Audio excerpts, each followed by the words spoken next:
Bismillahirrahmanirrahim. Assalamualaikum warahmatullahi wabarakatuh.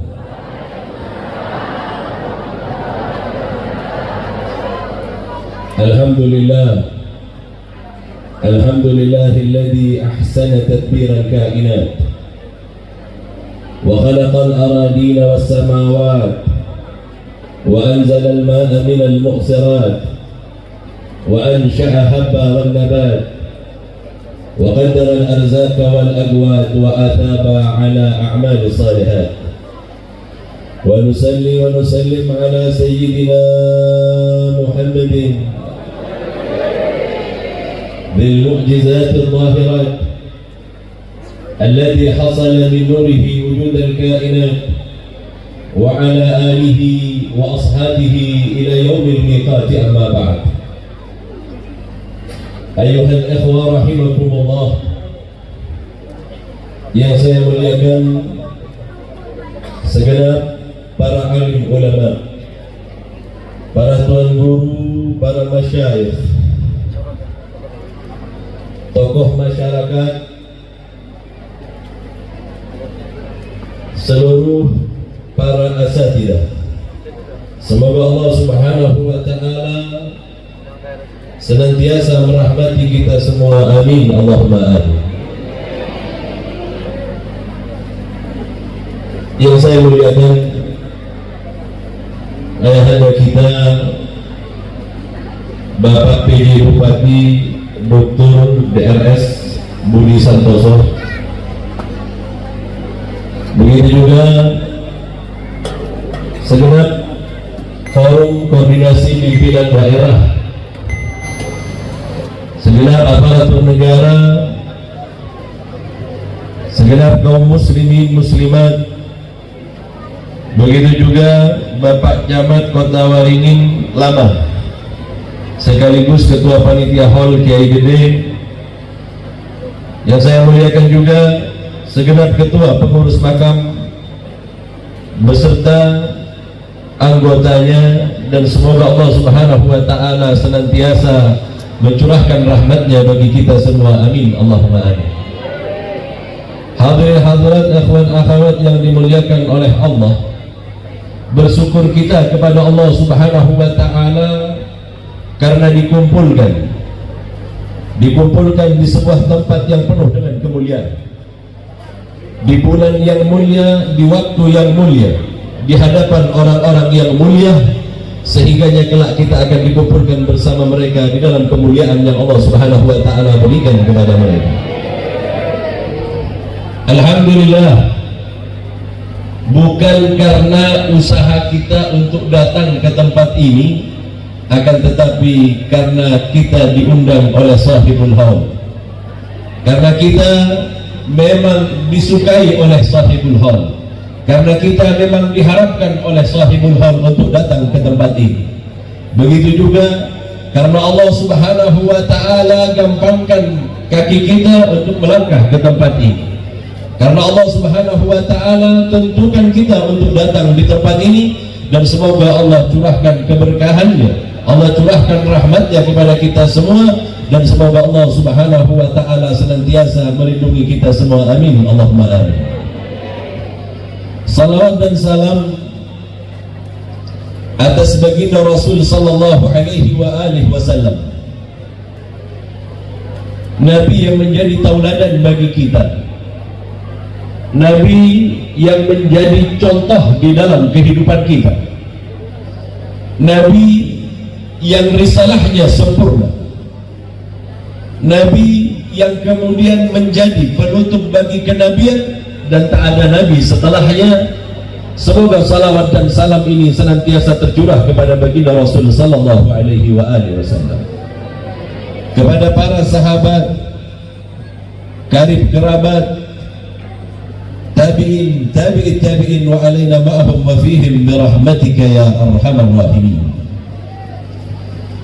Ayuhal akhwa rahimakumullah, dalam salah satu doanya baginda Rasul sallallahu alaihi wa alihi wasallam, jika telah masuk ke bulan Rajab, beliau meminta keberkahan kepada Allah Subhanahu wa ta'ala. bahkan kita senantiasa membacanya selepas habis salat. Di dalam salah satu doa baginda Rasul sallallahu alaihi wa alihi wasallam, Allahumma barik lana fi Rajab wa Sya'ban wa ballighna. Ini hafal enggak, Bu? Alhamdulillah. Keberkahan di bulan Rajab, karena ketahuilah Allah Subhanahu wa ta'ala meletakkan beberapa keutamaan di dalam bulan Rajab. Ketika bulan Rajab memiliki keutamaan, maka jangan pernah terlewatkan kepada kita untuk mengambil keutamaan tadi. Ketika lisan kebenaran baginda Rasul menyebutkan tentang keutamaan dan kemuliaannya, jangan pernah kemudian kita melewatkan begitu saja. Berlalu bulan Rajab, kita tidak membawa apa yang dijanjikan oleh baginda Rasul sallallahu alaihi wasallam. Sehingganya keberkahan itu bukan terletak kepada umur yang panjang. Seandainya umur panjang itu adalah keberkahan, maka niscaya baginda Rasul Allah panjangkan umur. Kalau panjang umur itu adalah keutamaan, niscaya Allah panjangkan umur baginda Rasul. Tapi keberkahan itu, Pak, beliaunya sudah tiada. Beliaunya sudah kembali kepada Allah, tetapi kebaikannya tetap mengalir kepada kita. Kebaikannya masih saja kita membicarakan. Semisal Sahibul Haul yang kita rayakan pada hari ini, hari kembalinya kepada Allah Subhanahu wa ta'ala. Kurang lebih 400 tahun yang lalu beliau telah kembali kepada Allah. Namun sampai saat ini kita masih mengenang kebaikannya. Ini keberkahan. Beliau sudah tiada, akan tetapi kita masih membicarakan kebaikannya. Bukankah usia beliau masih panjang walaupun telah tiada, tapi sampai detik ini kita masih membicarakan beliau. Beliau masih hidup di dalam hati kita, dan inilah yang disebut sebagai keberkahan yang sesungguhnya. Naudzubillah wal iyadzubillah, baru saja kita meninggal, nggak ada lagi orang yang membicarakan kita. Walaupun umur kita 200 tahun, tetapi begitu kita meninggal nggak ada lagi yang ngomongin kita. Itu bukan umur yang berkah. Itu sebab keberkahan kali ini disaksikan oleh kita.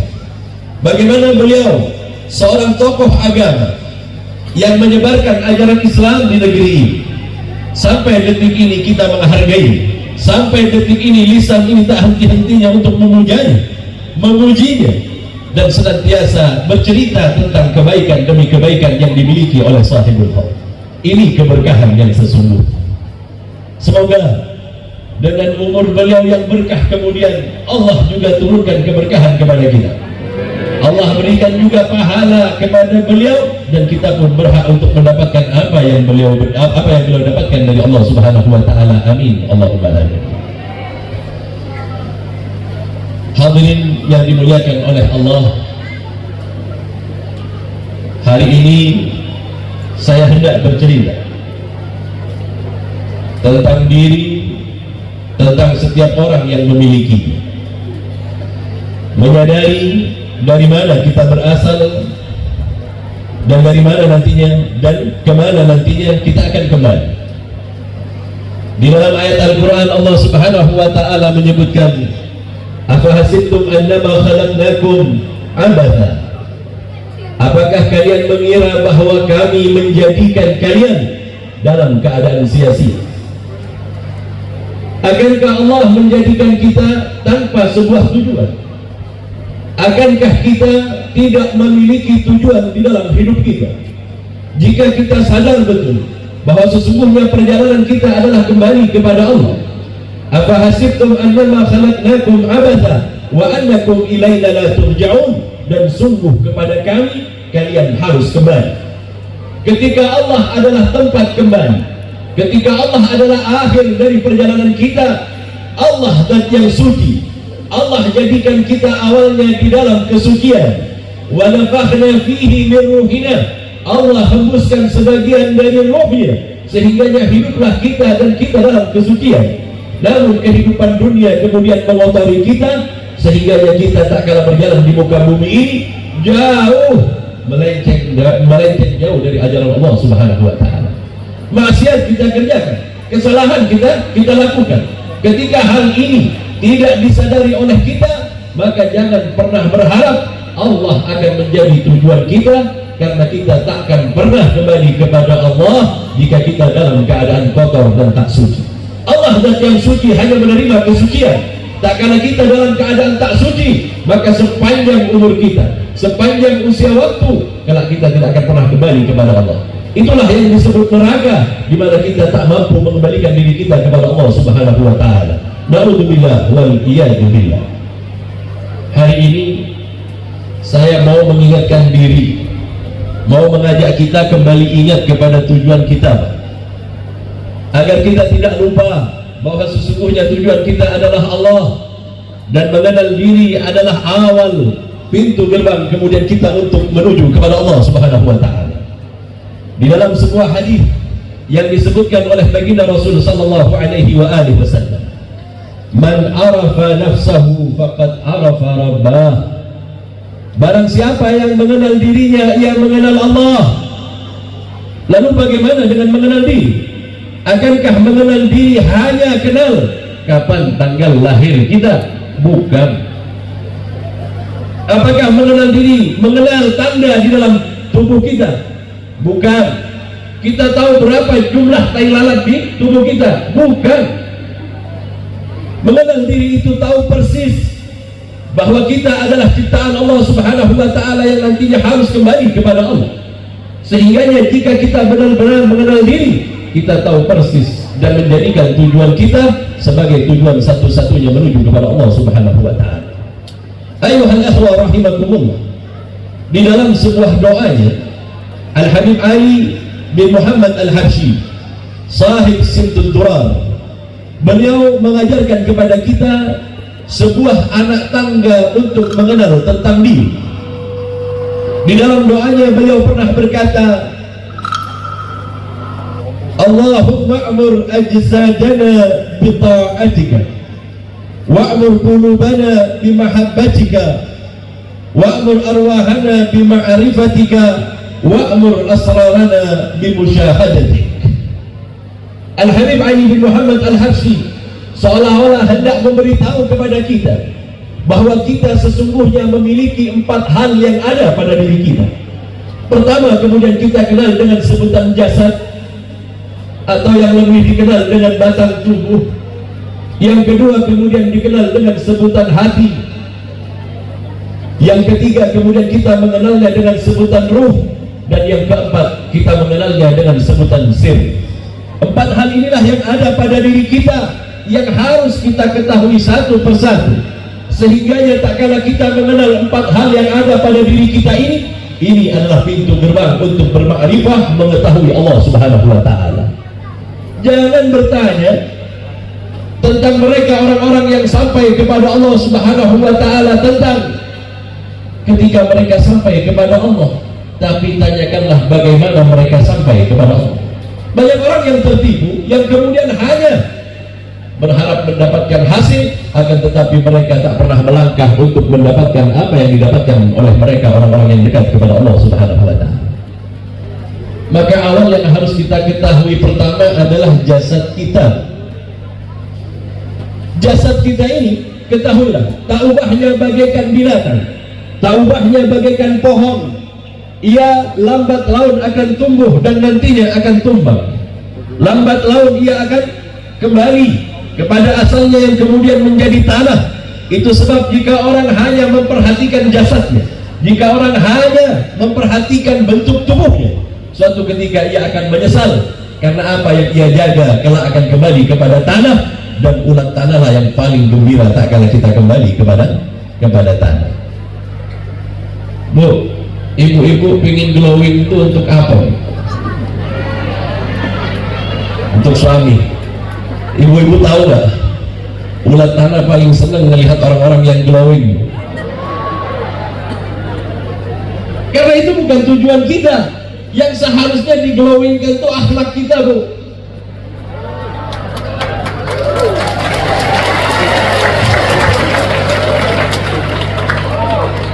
Jasad nantinya kembali kepada tanah, hancur binasa, tak ada sisanya. Ulat tanah nggak pilih-pilih yang glowing, nggak dimakan, enggak, habis Bu.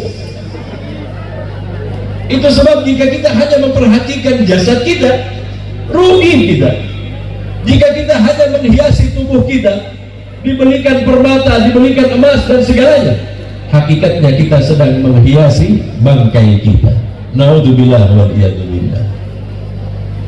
Kita berikan kepada tubuh kita pakaian yang baik, kita berikan gelang permata, kita berikan segalanya. Namun sayang disayang, jiwa tak pernah dihiasi. Hati belum pernah dijaga, sehingga ia kembali kepada Allah Subhanahu wa Ta'ala, merana dan susah nantinya. Naudzubillah wal iyadu billah. Jasad Allah berikan sesuatu kepadanya sebagai awal pijakan untuk menambah pengetahuan dan mengisi akal kita. Allah berikan mata kepada kita, maka mata menangkap gambar, bentuk dan warna. Selain ini nggak bisa dilakukan oleh mata. Gambar kita tahu, bentuknya tahu, kita tahu warnanya, kita tahu ukurannya. Maka semua ini adalah pekerjaan mata untuk menangkapnya dan kemudian memberikan pengetahuan kepada otak kita. Di saat kita melihat satu warna, maka dengan sendirinya keluarlah dari lisan kita warna merah. Sekuat-kuatnya mata memandang, ia memiliki batasan. Ketika mata memiliki batasan, segala sesuatu yang memiliki batasan tanda bagi kelemahan. Maka jika kita hanya mengandalkan kekuatan mata biasa, maka ketahuilah ia memiliki batas. Tak jauh kita sudah tak mampu memandang. Dari jauh mungkin kita melihat seorang perempuan berpakaian berwarna merah. Dari jauh kita lihat. Kalau dari warna bajunya cakep nampaknya. Begitu dekat ternyata nenek-nenek. Kenapa? Karena terlalu jauh objeknya, sehingga mata tak mampu lagi menangkapnya. Setiap sesuatu yang berbatas adalah lemah. Setiap sesuatu yang memiliki batasan, ia tidak berlangsung lama. Nanti pada suatu ketika, mata pun tak lagi berfungsi sebagaimana mestinya. Warna mulai tak nampak, sehingga saat kita menyaksikan segala sesuatu yang berwarna, kayak TV tahun 70-an mah, hitam putih nampaknya kalau sudah semakin tua. Jika jasad memiliki mata untuk pengetahuan dan berbatas, maka itu sebab menjaga jasad tak ada gunanya. Allah Subhanahu wa Ta'ala berikan juga jasad kita yang namanya pendengar. Telinga gunanya untuk mendengar, maka apapun yang kita dengar memiliki efek kepada akal kita. Jika mulai kecil kita dibuat suka kepada sesuatu untuk didengar, maka ia menjadi sesuatu yang biasa kepada kita. Mulai kecil senang dengar lagu-lagu dangdut, diisi telinganya dengan lagu-lagu yang demikian. Bukan buruk, enggak. Alangkah lebih baiknya mendengarkan Al-Quran dan yang lain. Nah, ketika telinga menangkap apa yang ditangkap oleh telinga dari pendengaran, ia pun memberikan pemahaman kepada akal kita. Begitu kita mendengar sesuatu yang berdentum di bulan puasa, waktu untuk berbuka puasa telah tiba. Dari suara yang ditangkap, kita sudah memahaminya. Inilah pengetahuan yang Allah Subhanahu wa Ta'ala berikan kepada kita, yang telinga yang mampu menangkap. Berikutnya juga hidung kita yang menangkap aroma, menangkap bau. Jika ia mencium sesuatu yang terbakar, ia akan memberikan pengetahuan kepada kita bahwa sesungguhnya ada sesuatu yang terbakar.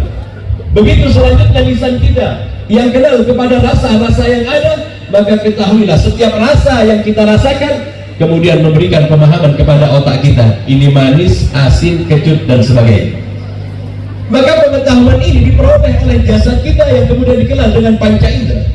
Tangan yang tugasnya meraba antara halus dan kasar dan sesuatu yang bisa kita raba, itu pun memberikan pengetahuan kepada otak kita tentang apa yang kita pegang atau yang kita raba. Itu terlalu jauh tak dapat menangkapnya. Ketika suaranya sangat jauh, kita tak bisa menangkapnya. Keterbatasan ini menandakan bahwa ini bukanlah hakikat diri. Keterbatasan ini adalah sesuatu yang apabila kita menjaganya tak ada gunanya sama sekali. Itu sebab kemudian Allah Subhanahu wa Ta'ala memberikan hal yang kedua kepada kita. Apa? itulah yang kemudian disebut dengan hati di dalam sebutan Al-Habib Ali bin Muhammad Al-Habsyi. Wa'mur qulubana bimahabbatik, ya Allah, makmurkan hati kami dengan kecintaan kepadamu, kepada Allah Subhanahu wa ta'ala. Kita punya hati gak? Kalau ditanyakan di mana hati kita? Di dalam badan. Cuman kalau kita lagi sakit hati memang nunjuknya di situ, Bu. Sakitnya tuh di sini, Beb. Padahal nggak nampak. Rasa sakit yang ditimbulkan oleh penyakit hati tidak dirasakan oleh badan kita. Entah mengapa tiba-tiba ia merasakan sesuatu yang sifatnya sakit yang dia rasakan. Ketahuilah bahwa hati kurang lebih dengan jasad. Dia punya telinga, dia punya suara, dia punya pandangan, sama persis yang memiliki panca indera, yang hanya saja kita tidak menggunakannya hanya untuk menangkap perasaan saja. Tahunya cuma sakit hati. Dulu saya pernah menimba ilmu sebentar, nggak lama, di negeri Hadramut, tepatnya di bawah asuhan guru mulia Al-Habib Umar bin Muhammad bin Salim Al-Hafidh, Salim Hadramut, Yaman, Pak. Dulu ketika di sana saya pernah belajar kepada seorang habib yang bernama Abdullah bin Muhammad bin Syahab. Suatu ketika saya datang ke tempat beliau, pagi saya belajar kepada beliau. Di hari Kamis pagi saya berangkat ke rumah beliau, saya ucapkan salam, beliau guru kepada saya, naiklah saya ke atas. Sesampainya di atas, saya ambil air minum, saya tuangkan, saya berikan kepada guru saya ini, agar beliau meminum terlebih dahulu dan saya mengambil berkah. Saya ingin mengambil berkah. Bekas apa yang beliau minum? Saya tahu beliau orang yang saleh, saya tahu beliau orang yang alim, saya tahu persis beliau itu orang yang terjaga dari hal-hal yang bersifat maksiat. Itu sebab kemudian beliau sambil berdiri seperti orang lagi minum. Dalam hati saya gelisah, hati saya gelisah.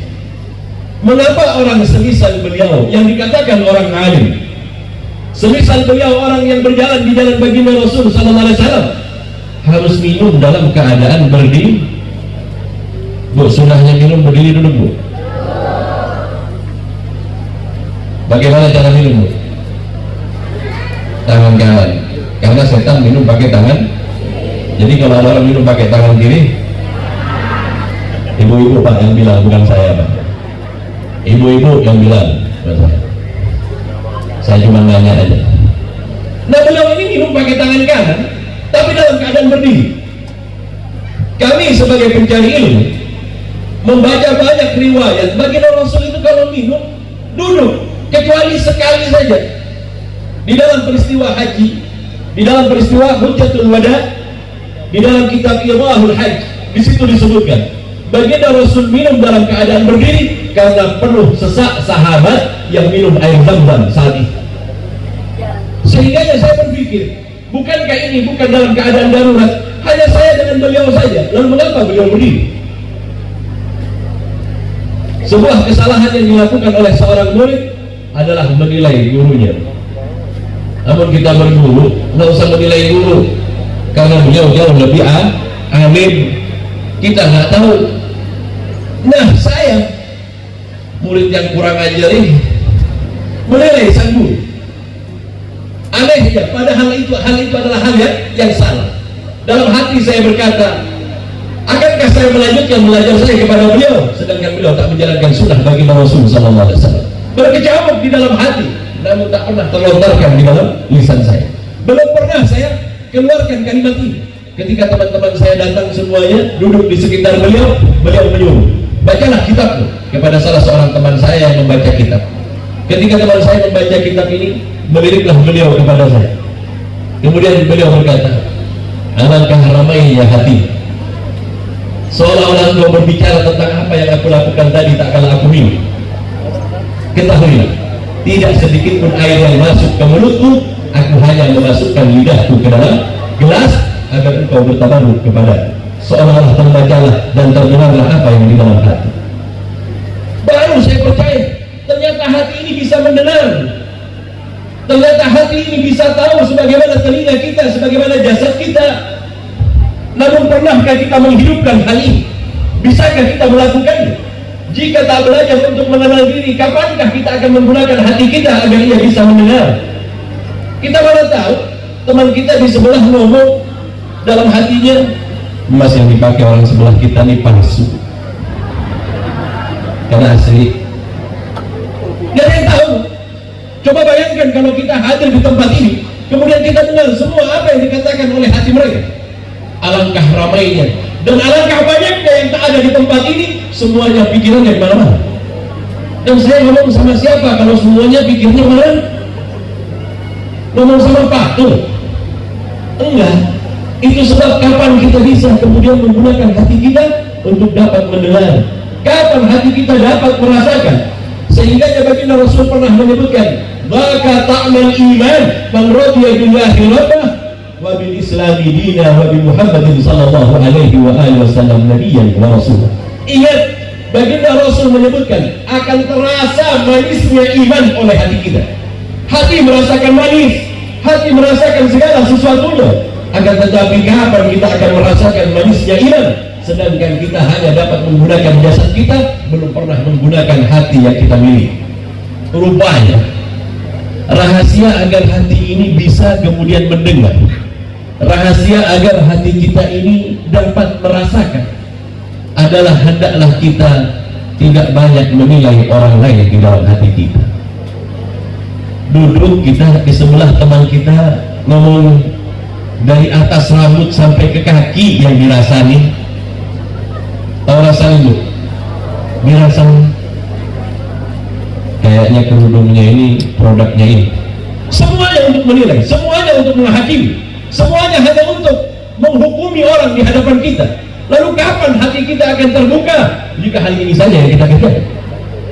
Jika hati senantiasa sibuk dengan kesalahan orang lain, jika hati masih diisi oleh perkara-perkara yang terjadi kepada orang lain, kapankah hati akan berpikir tentang dirinya sendiri? Kapankah hati akan diisi untuk membaca zikrullah? Kapan hati akan diisi untuk senantiasa berbaik sangka kepada manusia? Kapan hati akan diisi dengan segala sesuatu yang bermanfaat untuk hati, sehingganya hati mampu mendengar? Sehingganya sampai detik ini hati kita juga nggak dengar. Dirasain oleh teman sebelahnya, mana tahu. 20 tahun berteman bu, nggak tahu kalau temannya itu sakit hati sama dia, tetap aja berteman. Naudzubillah waliyadzubillah.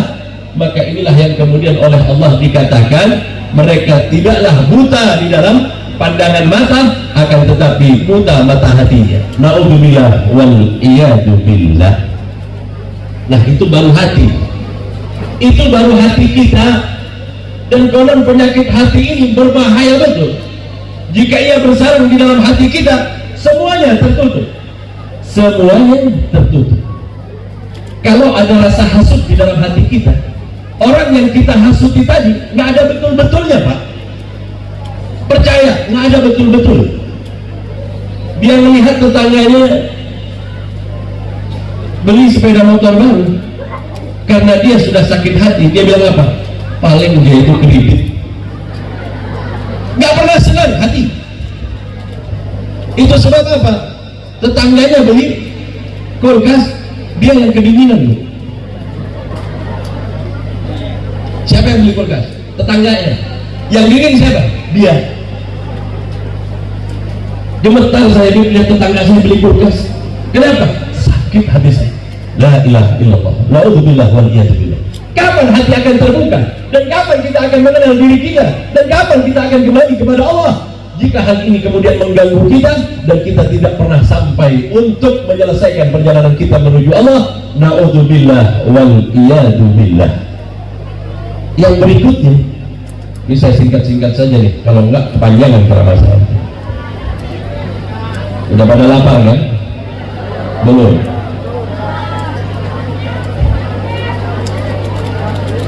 Ayuhal ikhwan rahimakumullah. Yang ketiga yang ada pada diri kita dikenal dengan sebutan ruh. Sehingga di dalam Al-Quran Allah Subhanahu wa Ta'ala berfirman, wa nafakhna fihi min ruhina, kita punya roh, kita punya sesuatu yang berharga, kita punya sesuatu yang luar biasa, yang potensinya sama dengan potensi malaikat. Sehingga dalam peristiwa Isra dan Mi'raj, baginda Rasul mampu melakukan perjalanan secara ruhani, perjalanan yang tak bisa ditempuh dengan jasad, perjalanan yang tak bisa ditempuh dengan hati, hanya bisa ditempuh dengan ruh. Karena perjalanan itu bersama dengan malaikat Jibril. Malaikat Jibril adalah ruhania yang paling mulia di sisi Allah Subhanahu wa Ta'ala. Ruh malaikat Jibril inilah yang kemudian mampu mengantarkan baginda Rasul membuka pengetahuan Allah hingga sampai kepada langit yang ketujuh. Karena bagi orang yang bisa menggunakan rohnya, pengetahuan itu bukan pengetahuan yang dilihat oleh mata biasa, pengetahuan itu bukan pengetahuan yang ditangkap oleh hati, akan tetapi pengetahuan itu ditangkap oleh ruh. Karena ruh memiliki potensi untuk berisi ilmu, potensi untuk mengumpulkan pengetahuan, yang sehingganya pengetahuan tadi sederajat dengan pengetahuan malaikat. Ruh ini juga terbengkalai pada diri kita. Belum pernah ruh kemudian diberikan makan oleh kita, belum pernah ruh kita diberikan minum. Tahu nggak apa sih makanan ruh kita? Tahu nggak siapa minuman ruh kita? Duduknya kita di tempat-tempat seperti ini, di sisi para aulia, di dekat orang-orang yang soleh. Ini menguatkan ruh kita, membangkitkan semangat ruh kita, membuat kehausan yang ada pada diri ruh terpenuhi. Itu sebab jika kita senantiasa dekat kepada orang-orang yang memiliki ruhania yang bersambung kepada Allah, tak mustahil kelak suatu ketika ia pun mampu menggunakan ruhania. Di zaman Imam Al-Ghazali, sebagai sebuah gambaran, di zaman Imam Al-Ghazali itu ada beberapa tempat yang didatangi oleh Imam Al-Ghazali. Salah satunya sebuah kampung yang didatangi oleh Imam Ghazali. Ketika kampung ini didatangi, Imam Ghazali masuk ke kampung itu dan bertanya, apakah orang-orang di kampung ini semuanya mau belajar? Apakah orang kampung di sini ini semuanya mau belajar kepada saya? Kata Imam Ghazali. Semuanya berkata mau.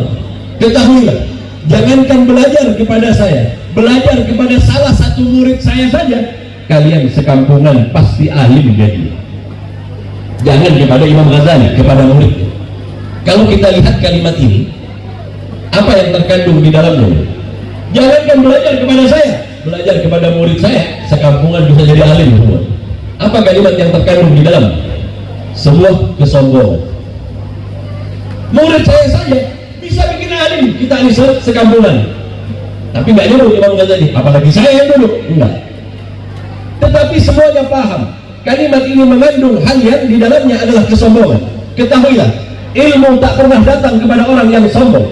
Ilmu tidak bisa ditangkap oleh pengetahuan ruh jika kesombongan masih ada di dalam hati. Kita tahu air tidak mengalir ke tempat yang lebih tinggi, melainkan mengalir ke tempat yang lebih rendah. Ilmu asasnya adalah tawadu. Ilmu engkau harus merendahkan diri di hadapan gurumu, baru kau akan mendapatkan ilmu. Jika tidak, jika kesombongan berada di dalam hatimu, tertutuplah pengetahuan kepada kita. Nauzubillah waliyadzubillah. Ketika begitu, ketika Imam Al-Ghazali berkata murid saya saja ditaruh di kampung ini, sekampungan alim kita, murid saya saja. Berdiri salah satu di antara hadirin yang ada. Wahai Imam Al-Ghazali, boleh aku bertanya kepadamu? Di antara orang kampung itu ada yang berdiri. Boleh saya bertanya? Boleh. Saya membaca di dalam Al-Quran dan saya ingin tahu apa maknanya. Wahai Imam Ghazali, baiklah, tanyakan saja kepada. Bukankah Imam Ghazali baru saja berkata, jangankan saya, murid saya di sini alim. Tiba-tiba ada orang yang bertanya, saya hendak bertanya kepada wahai Imam, apa yang hendak kau tanyakan? Saya membaca di dalam Al-Quran, kulla yaumin huwa fi sya'n. Surat apa? Kenapa ya? Bapak, Tuhan Ar-Rahman, Tuhan yang apa? Masya Allah. Di dalam surat Ar-Rahman. Kulla yaumin huwa fi sya'n. Arti ayat ini, setiap hari Allah beraktivitas. Setiap harinya Allah melakukan sesuatu. Ini orang nanya, orang kampung yang didatangi oleh Imam Ghazali ini nanya, kalau boleh saya bertanya, wahai Imam, kira-kira apa yang dilakukan oleh Allah saat ini? Ada yang tahu? Apa yang Allah lakukan saat ini? Apa?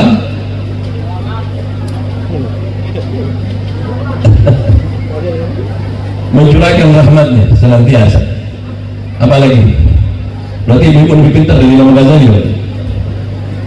Ketika itulah kemudian Imam Ghazali terdiam, seolah-olah aku baru memahami ayat ini, padahal aku tahu persis ini surat Ar-Rahman, aku tahu persis ayat ini, tetapi belum pernah terlintas kepadaku apa yang Allah lakukan saat ini.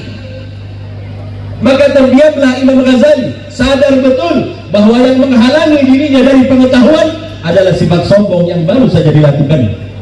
Ketika dia sadar bahwa dirinya telah melakukan kesombongan, Imam Ghazali kemudian menjatuhkan dirinya sejatuh-jatuhnya. Apa kata beliau? Tak malu bagi Imam Ghazali untuk mengatakan bahwa dirinya tak bisa menjawab pertanyaan tadi. Padahal tadi nggak punya muridmu saja diletakkan di kampung lain, alim sebenarnya. Tiba-tiba dia ditanyakan dan tak bisa menjawab. Seolah-olah Allah hendak mengingatkan Imam Ghazali bahwa sesungguhnya kesombongan tidak akan pernah mendatangkan keilmuan bagi kita. Bagaimanakah ilmu akan datang kepada hati yang masih tersimpan kesombongan, merasa diri jauh lebih baik, merasa diri jauh lebih hebat, merasa diri jauh lebih tinggi jabatannya? Jika ini masih bersarang di dalam hati manusia, tak akan pernah manusia kembali kepada Allah Subhanahu wa Ta'ala. Ia terhalang oleh jabatannya, ia terhalang oleh kekayaannya, ia terhalang oleh ilmunya, sehingga dia tidak akan sampai kepada Allah Subhanahu wa Ta'ala. Na'udzubillah wal iyadu billah. Begitu sadar Imam Ghazali langsung menjatuhkan diri. Tak malu bagi Al-Ghazali untuk mengaku bahwa aku tak tahu jawabannya. Namun jika engkau perkenankan, berilah waktu kepadaku beberapa hari agar aku bisa menjawabnya nanti. Ditinggalkan majelis taklim ini, pulanglah Imam Ghazali. Berhari-hari ia berpikir tentang apa jawaban yang ditanyakan oleh orang tadi. Sampai suatu ketika saat ia kecapean di dalam mencari jawaban dari apa yang ditanyakan oleh orang tadi, tertidurlah Imam Al-Ghazali. Ketika tidur, datanglah baginda Rasul sallallahu alaihi wasallam. Ini anaknya Imam Ghazali, begitu bingung, nggak tahu jawabannya, Rasulullah yang datang. Apa kata baginda Rasul? Wahai Muhammad, nama Imam Al-Ghazali adalah Muhammad bin Muhammad Al-Ghazali. Wahai Muhammad, apa yang terjadi kepadamu? Seolah-olah aku melihat kegelisahan di wajahmu. Kata Imam Al-Ghazali bercerita, telah bertanya kepadaku seseorang. Mereka orang yang ada di dalam majlis ta'lim bertanya kepadaku tentang sebuah ayat di dalam Al-Quran. Kullu yawmin huwa fi syan. Setiap harinya Allah beraktivitas, Allah melakukan sesuatu. Lalu orang tadi bertanya kepadaku, kira-kira apa yang dilakukan oleh Allah saat ini? Aku tak mampu menjawabnya, Rasulullah. Kemudian Rasulullah memberikan beberapa jawaban. Di antaranya baginda Rasul menjawab, Innallaha wa malaikatahu yusalluna 'alan nabi.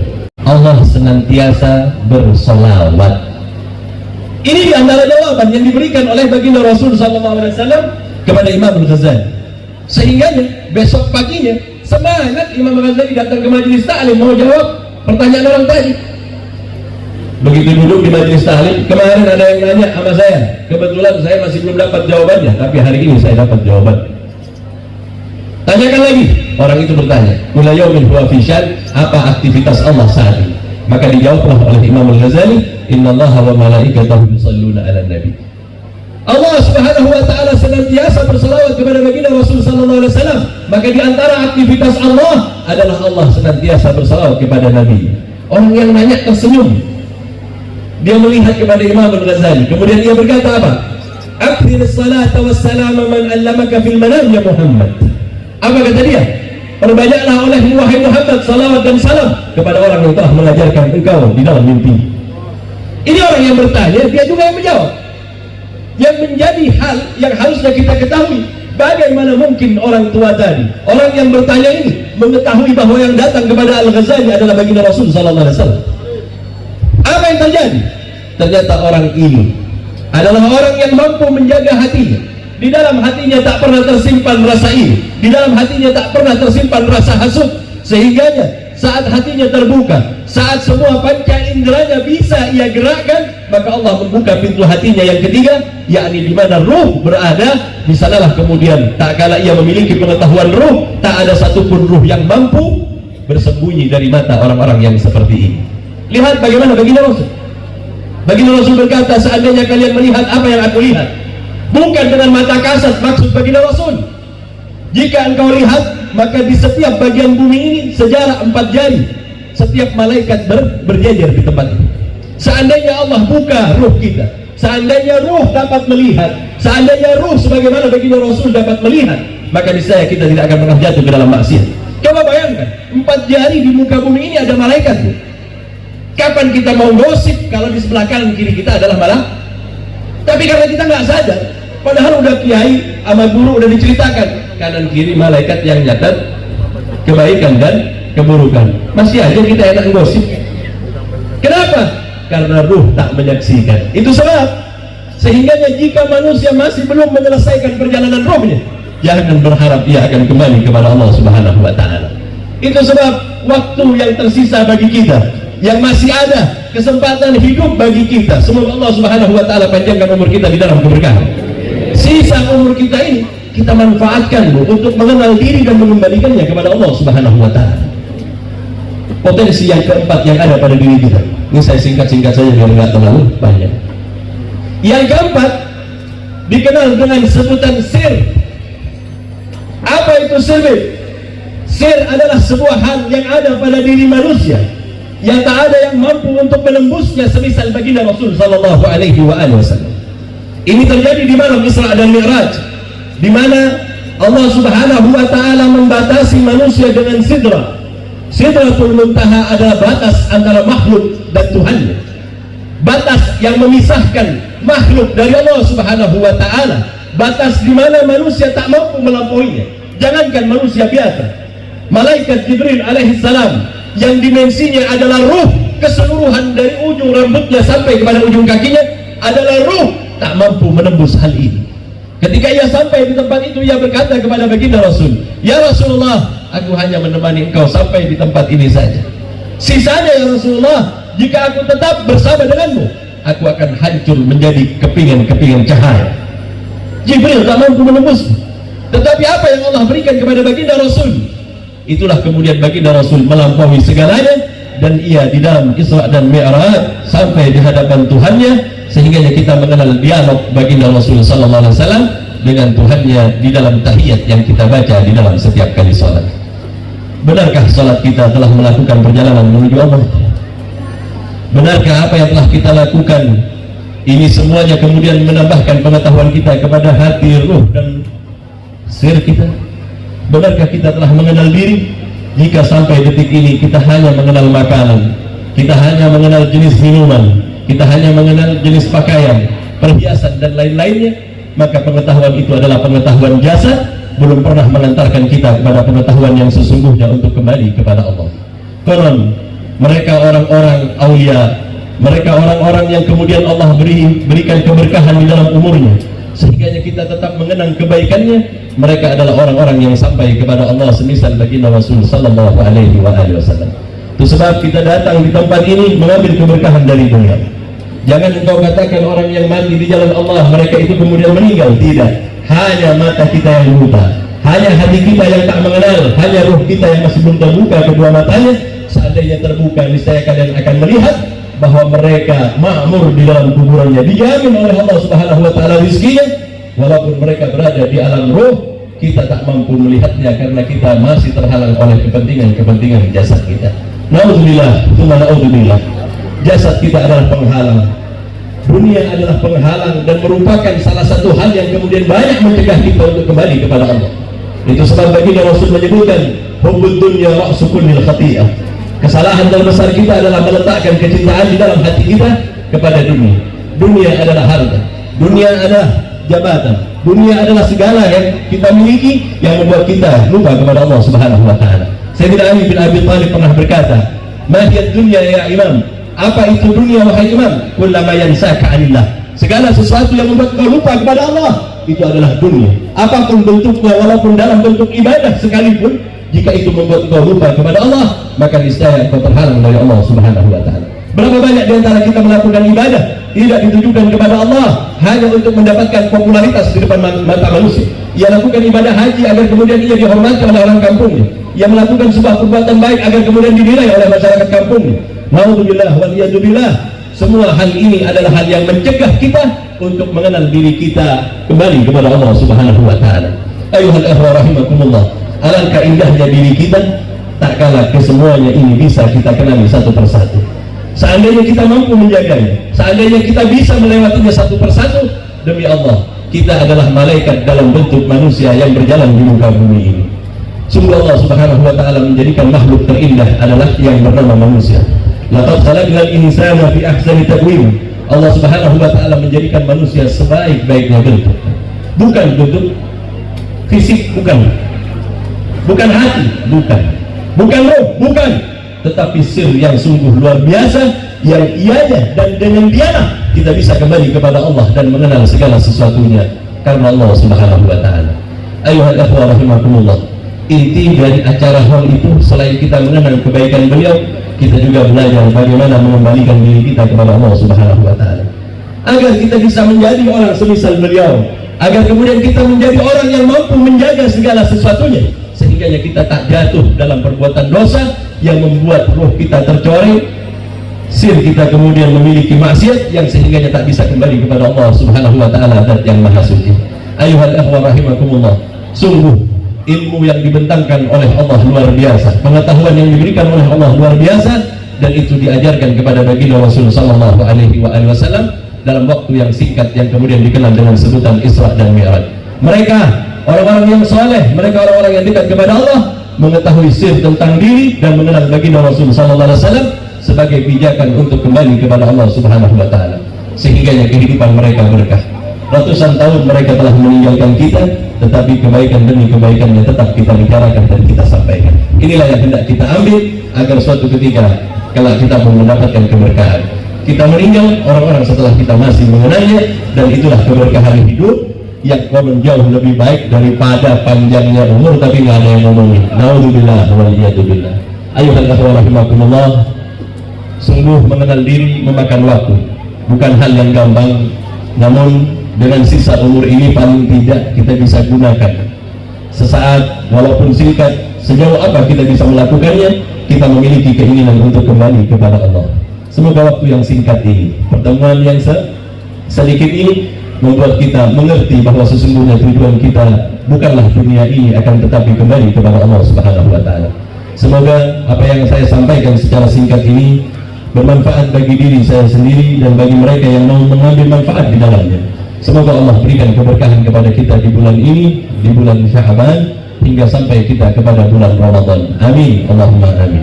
Ayuhal ikhwah hadirat yang dimuliakan oleh Allah, sedikit yang bisa saya sampaikan ini semoga bisa jadi oleh-oleh untuk pulang kita merenung kembali tentang perjalanan hidup kita, bahwa sesungguhnya Allah tujuan yang sesungguhnya. Ini yang bisa saya sampaikan. Kurang lebihnya mohon maaf yang sebesar-besarnya. Wabillahi taufiq wal hidayah wa ridha wal inayah. Wassalamualaikum warahmatullahi wabarakatuh.